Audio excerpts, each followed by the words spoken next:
झारखंड में होने वाले इस बार के लोकसभा चुनाव में युवा नेता जयराम महतो की भी एंट्री हो रही है।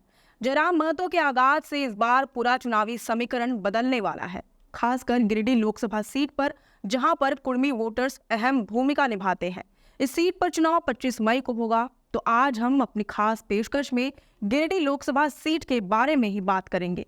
चर्चा होगी इस सीट के अब तक के इतिहास, पार्टियों और उम्मीदवारों की, साथ ही कुछ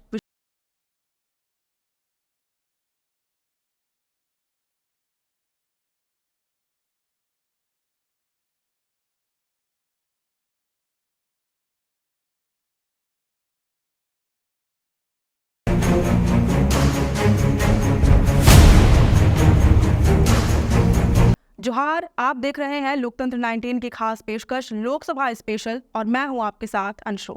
गिरिडीह लोकसभा सीट की बात करें तो यह एक जनरल सीट है, यानी यहां किसी खास जाति के लिए सीट आरक्षित नहीं है। 3 जिलों को कवर करने वाले इस सीट के अंतर्गत 6 विधानसभा क्षेत्र आते हैं।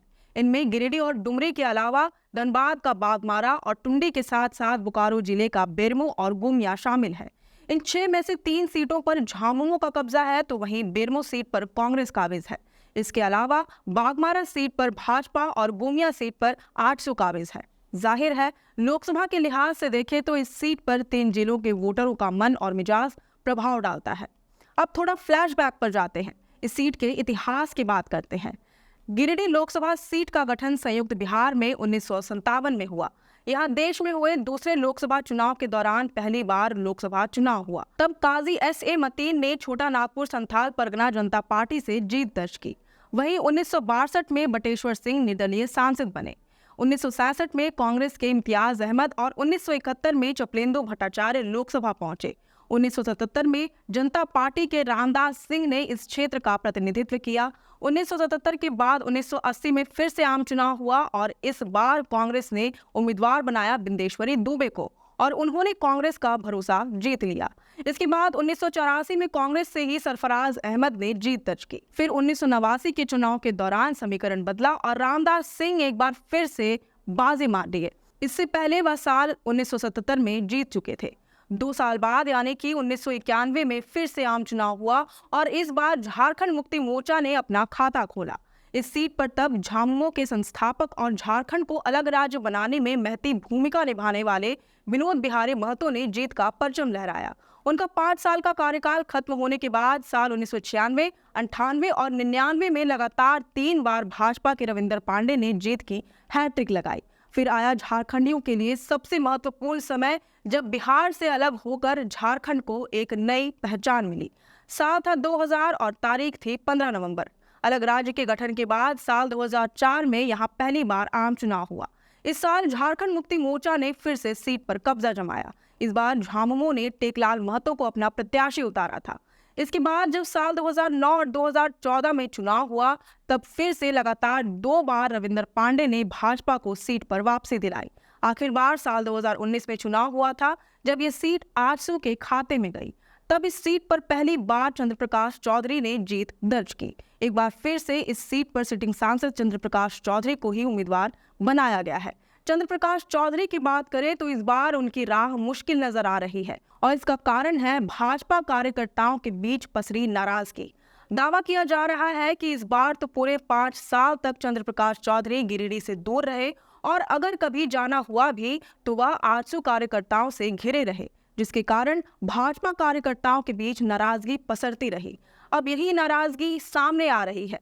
वहीं स्थानीय लोगों का दावा है कि इन 5 वर्षों में शायद ही कभी चंद्रप्रकाश चौधरी जमीनी मुद्दों पर संघर्ष करते नजर आए। उनकी उपस्थिति भी बेहद सीमित रही। स्थिति ऐसी है कि कई स्थानीय लोगों से चंद्रप्रकाश चौधरी के बारे में पूछे जाने पर वे बताते हैं कि 5 सालों के दौरान सांसद कभी क्षेत्र में दिखाई ही नहीं दिए, इसलिए उन्हें जानते तक नहीं। बहरहाल, अगर हम इस सीट पर अब तक हुए चुनावों का एनालिसिस करें तो पता चलता है कि इस सीट पर एनडीए ने अब तक 7 बार जीत हासिल की।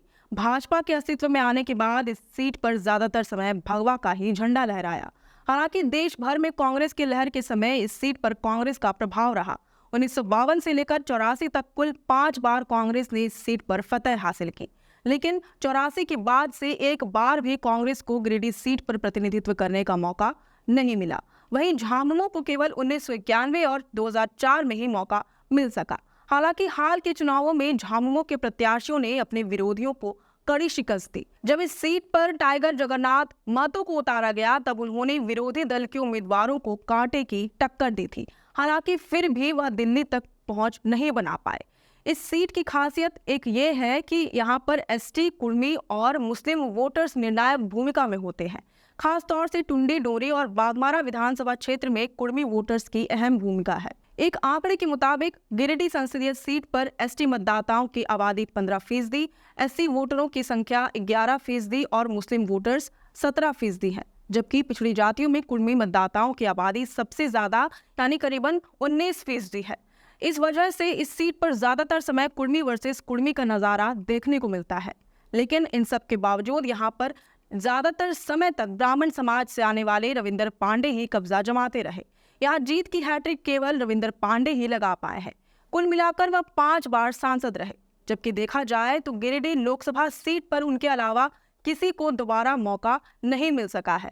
वहीं जाति, लिंग, धर्म के आधार पर विश्लेषण करने पर पता चलता है कि गिरिडीह सीट पर कभी कोई महिला सांसद चुनकर नहीं आई, न ही उन्हें कभी उम्मीदवार बनाया गया और न ही कभी किसी एसटी समुदाय के व्यक्ति को चुनावी रण में उतारा गया।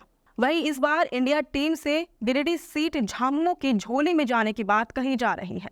2 बार इस सीट पर जेएमएम के सांसद रहे तो पिछले 4 चुनावों से यहाँ भाजपा और झामुमो के बीच कांटे की टक्कर रही। क्षेत्र के कद्दावर नेता जगन्नाथ महतो ने भाजपा को कड़ी टक्कर दी, अब वे नहीं रहे। इसके अलावा 2011 में दिग्गज नेता टेकलाल महतो का निधन हो गया। ऐसे में इस सीट पर झामुमो टुंडी विधायक मथुरा प्रसाद महतो को उतार सकती है। कुर्मी जाति से आने वाले मथुरा प्रसाद महतो साल 2005 और 2009 में भी विधायक रह चुके हैं, यानी उनके प्रोफाइल में कुल 3 बार विधायक और 2 बार राज्य में मंत्री का पद है। इस हिसाब से उनकी वरीयता और कैडर वोट पर उनकी पकड़ ने उन्हें दावेदारी को सुनिश्चित कर दिया है। लेकिन बदली सियासी परिस्थितियों में युवा मतदाताओं के बीच मथुरा प्रसाद महतो का क्रेज दिखलाई नहीं पड़ रहा। हालांकि मथुरा महतो ताल ठोकने की बात जरूर कह रहे हैं, लेकिन देखना होगा कि वह कुर्मी मतदाताओं के बीच कितनी बड़ी सेंधमारी करने में सफल रहते हैं। वहीं बात करें 60-40 नए चलतों वाले नारे के साथ सुर्खियां बटोरने वाले जयराम महतो की, तो उन्होंने धनबाद, गिरिडीह और बोकारो के ग्रामीण इलाकों में अपनी एक अलग पहचान बना ली है। अपनी पार्टी जेएलकेएम के बैनर तले वह पहली बार चुनावी रण में मुकाबला करते नजर आएंगे। स्थानीय भाषा और स्थानीयों के हक की बात करने वाले जयराम बखूबी जानते हैं कि गिरिडीह एक ऐसी लोकसभा सीट है जो धनबाद और बोकारो के ग्रामीण इलाकों को कवर करती है। इसलिए धनबाद के निवासी होने के बावजूद उन्होंने इस सीट पर भाग्य आजमाने का फैसला किया है। जयराम महतो के साथ प्लस पॉइंट ये है कि उनके साथ लोकल युवा जुड़े हुए हैं। उनकी रैलियों में युवाओं की भीड़ जुटती है। इस वजह से हर स्थापित सियासी दल के अंदर एक बेचैनी सी दिख रही है। जयराम की एंट्री के बाद भाजपा आज से ही परेशान नहीं है, बल्कि झामुमो के सामने भी मुसीबत खड़ी होती नजर आ रही है। दावा किया जाता है कि युवाओं के बीच आज के दिन टाइगर जयराम का क्रेज है और हर गुजरते दिन के साथ वह और बढ़ता दिख रहा है। झामुमो की ओर से उन तमाम चेहरों को एक बार फिर से खंगाला जा रहा है जिसको आगे कर जयराम महतो की लोकप्रियता का मुकाबला किया जा सके। इस हालत में झामुमो के रणनीतिकारों को आज जगन्नाथ महतो की कमी बेशक खल रही होगी। हालांकि जयराम महतो के साथ भी मुश्किल कम नहीं है, क्योंकि सियासत की परीक्षा वोटों से होती है। लोकसभा चुनाव में हर तबके के वोट बैंक में पैठ आवश्यक है। जरूरी नहीं है कि आंदोलन में समर्थन देने वाले चुनाव में भी समर्थन दे। ऊपर से लोकसभा चुनाव को लोग सीधे पीएम मोदी से जोड़कर देखते हैं। इस हालत में जयराम कितना कमाल कर पाएंगे, ये चुनावी नतीजों से ही तय हो सकेगा। अब यहाँ मुख्य चुनौती ये है कि गिरिडीह का 19% कुर्मी मतदाता इस बार किसके साथ खड़ा होगा। सवाल ये भी है कि अगर जयराम कुर्मी मतदाताओं का एक बड़ा हिस्सा अपने पाले में खड़ा करने में सफल हो जाते हैं तो इसका नुकसान किसको होगा। लेकिन इतना तो तय है कि अगर इंडिया की टीम से मथुरा प्रसाद महतो को खड़ा किया जाता है तो 3 कुर्मी चेहरों के बीच बेहद रोचक मुकाबला देखने को मिल सकता है। वैसे आपको इनमें से कौन सा प्रत्याशी पसंद है, ये हमें कमेंट करके जरूर बताएं। अगर आपको ये वीडियो और हमारी खास पेशकश लोकसभा स्पेशल पसंद आ रही हो तो इसे जरूर से लाइक और शेयर करें। हमारे चैनल लोकतंत्र 19 को फेसबुक पर फॉलो और यूट्यूब पर सब्सक्राइब करना ना भूलें। फिलहाल लेते हैं अलविदा। जोहार।